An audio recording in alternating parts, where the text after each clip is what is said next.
What's good, y'all? It's Coach Brodie. But for right now, I will be Chef Brodie.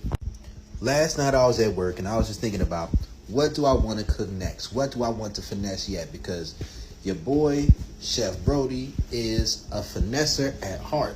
I gotta get it in. And me, as well as a homeboy, both thought that the next thing that I should cook should be a shepherd's pie. It's been popping up in my mind lately. This felt like synchronicity. So I thought to myself that I might as well just show how to finesse one. I've never had a shepherd's pie before. Maybe I have. I don't remember correctly. I just remember what it looks like. I asked a couple of people what's in it, and I said, okay, cool. I'm going to finesse it. We're going to see how this turns out. But first things first, okay, I bought some hamburgers the other night. I think it's just Angus hamburgers, cool.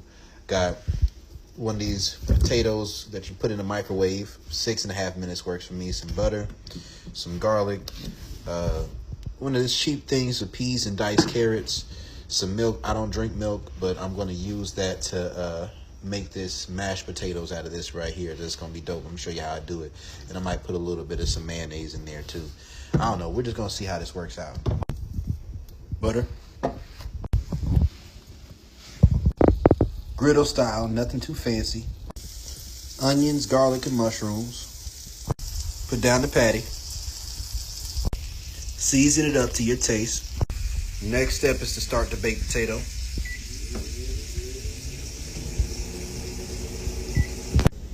Now it's time for a juice break. Man, sometimes I just be sitting there thinking about life. And you got to think about what is really the essence, the power of good dick, right? It can be used for good and it can be used for negative.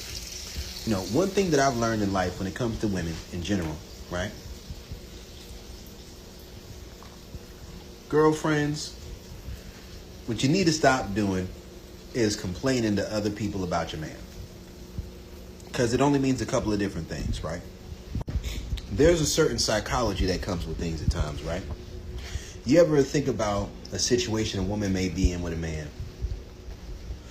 and everybody will tell her to stop dealing with the dude. Everybody will tell her the same thing. Her friends, her family, right? You would think that the advice to leave would be enough. That what she's going through would be enough. But part of the psychology of good dick in the mind of a woman is the more she complains about what this man is or isn't doing, and the more that frustrates her without her walking away, the better she's indirectly saying her man's dick is, how good she's saying it is. And after a while, her homegirl's probably going to try it. That's how it typically works. Unless she has some other grand elaborate reason as to why she's still with him or something she's getting out of it.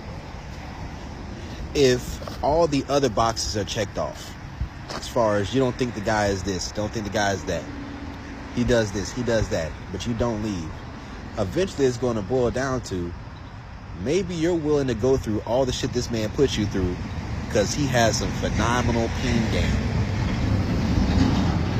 Some phenomenal dick. Now, oftentimes that may not be completely what it is, but that's the essence of what it is the desire for that validation.